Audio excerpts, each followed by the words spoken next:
Hi అండి. నమస్తే. Welcome to Sameera's kitchen. Today recipe ఒక బ్రేక్‌ఫాస్ట్ అండ్ స్నాక్ ఐటెమ్ చూపించబోతున్నానండి. ముందుగా దానికి కావాల్సినటువంటి పదార్థాలు ఒక ఉల్లిపాయి, ఒక టమోటా, ఒక పచ్చిమిరపకాయ చిన్న చిన్న ముక్కలుగా కట్ చేసుకున్నానండి. అలాగే ఇందులో ఒక పావు టీ స్పూన్ పసుపు, హాఫ్ టీ స్పూన్ కారం, హాఫ్ టీ స్పూన్ సాల్ట్ తీసుకున్నానండి. ఇందులో నేను పావు బాజీ మసాలా యూజ్ చేస్తున్నాను. అలాగే టమాటా కచప్ కూడా తీసుకున్నానండి. నేను వీట్ బ్రెడ్‌తో చేస్తున్నాననమాట. 6 బ్రెడ్ స్లైసెస్ తీసుకున్నాను. ఈ రెసిపీ అంతా నేను బటర్‌తో చేస్తున్నాను. అలాగే బటర్ కూడా తీసుకున్నాను. పావు టీ స్పూను జీరా తీసుకున్నానండి. ముందుగా మనము స్టవ్ వెలిగించుకొని ఒక కడాయి పెట్టుకోవాలండి. కడాయి కొంచెం హీట్ అవ్వగానే చెప్పాను కదండీ ముందుగా నేను బటర్‌తో చేస్తున్నానండి. ఆ బటర్ మనం ఇందులో 2 స్పూన్స్ వేసుకోవాలి కడాయి హీట్ అవ్వగానే.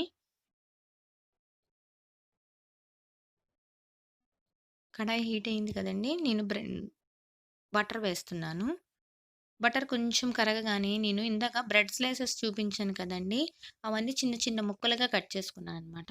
కట్ చేసుకొని ఈ బటర్‌లో కొంచెం గోల్డెన్ బ్రౌన్ కలర్ వస్తే చాలు. జస్ట్ ఆ బటర్ అంతా ఈ ముక్కలకి అబ్జర్వ్ అవుతుంది కదా! టేస్ట్ బావుంటుంది. అందుకని ఇవన్నీ కొంచెం లైట్‌గా ఫ్రై చేసుకోవాలి. 2 మినిట్స్ అలా ఫ్రై చేసుకుంటే చాలండి.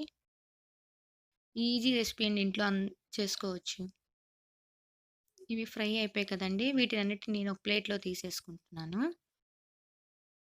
ఇప్పుడు సేమ్ ఇదే కడాయిలో నేను 2 స్పూన్స్ బటర్ వేస్తున్నానండి. బటర్ కొంచెం కరగగానే మనము ఇందాక కట్ చేసి పెట్టుకున్నాం కదండీ! ఉల్లిపాయలు, పచ్చిమిరపకాయలు ఇవేసి ఇందులో కొంచెం ఫ్రై చేయాలనమాట. బటర్ కరుగుతుంది కదా! ఇప్పుడు ఇందులో వేసేద్దాం మనం.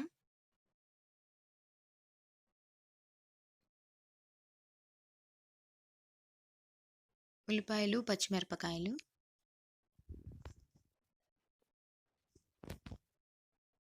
జస్ట్ గోల్డెన్ బ్రౌన్ కలర్ వస్తే చాలు. జీరా కూడా వేసేస్తున్నానండి. వేసి 2 మినిట్స్ ఫ్రై చేసుకుందాము.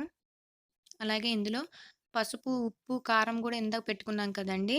అవి కూడా వేసి ఫ్రై చేసేసుకోవాలి. చూసారా మొత్తం వేయంగానే కలర్‌ఫుల్‌గా వచ్చింది. ఇప్పుడు ఇందాక కట్ చేసి పెట్టుకున్నాం కదండీ టమాటాలు, అవి గూడా వేసేస్తున్నాను.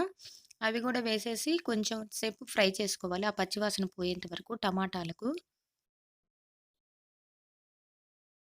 ఈజీ అండి. ఇంట్లో అందరూ ప్రిపేర్ చేసుకోవచ్చు. పిల్లలకి, పెద్దలకి అందరికీ ఇష్టపడతారు. ఇది బ్రెడ్ మసాలా అండి. కొంచెం ఫ్రై అయితే చాలు. ఫ్రై అయిపోయింది చూసారా? ఇందులో నేను మీకు ఇందాక చెప్పాను కదా! నేను పావు బాజీ మసాలా యూజ్ చేస్తున్నానని. అది ఒక పావు టీ స్పూన్ ఏస్తున్నానండి పావు బాజీ మసాలా. పావు బాజీ మసాలా వేసి కొంచెం ఫ్రై చేసుకోవాలి. ఆ మసాలా అంతా ముక్కలకి పట్టాలి. 2 మినిట్స్ ఫ్రై చేసుకుందాం.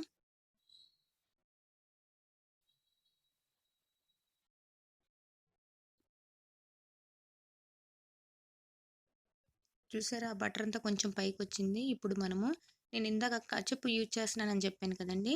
2 స్పూన్స్ మ్యాగీ కచప్ వేస్తున్నాను. అంటే కొంచెం స్వీట్‌నెస్ వస్తుంది కదండీ కచప్పు. ఆ మసాలా ఘాటంతా కొంచెం తగ్గిస్తుంది కాబట్టి కచప్ వేస్తున్నాననమాట. మీ దగ్గర టమాటా సాస్ ఉన్నా వేసుకోవచ్చు. నా దగ్గర ప్రెజెంట్ ఈ కచప్ ఉందనమాట. 2 స్పూన్స్ వేస్తున్నాను. ఏసి మొత్తం ఆ కచప్ అంతా ఆ ముక్కలకి పట్టాలనమాట. జస్ట్ ఫ్రై చేసుకొని ఇందాక మనము ఫ్రై చేసుకున్నాం కదండీ బ్రెడ్ స్లైసెసు అవేసి ఇందులో 2 మినిట్స్ ఫ్రై చేసేయాలండి. అంతేనండి. మన రెసిపీ రెడీ అయిపోతుంది.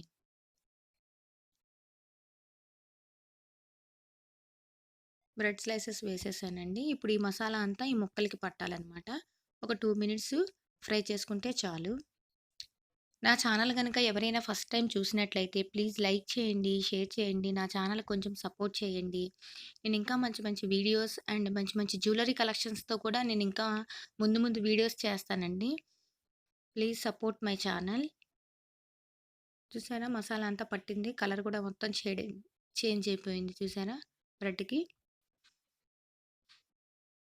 మీరు కూడా ఇంట్లో ప్రిపేర్ చేసుకొని ఎలా వచ్చిందో నాకు కామెంట్ బాక్స్‌లో కామెంట్ చేయండి. మీరు సబ్స్క్రైబ్ చేసినప్పుడు బెల్ బటన్ ఉంటుంది కదండీ! అది క్లిక్ చేస్తే ఆల్ అని వస్తుంది. అది క్లిక్ చేయండి. అంతే అండి. రెడీ అండి మన రెసిపీ. నేను కొత్తిమీరతో గార్నిష్ చేసుకున్నాను. Thank you for watching. Please subscribe my channel.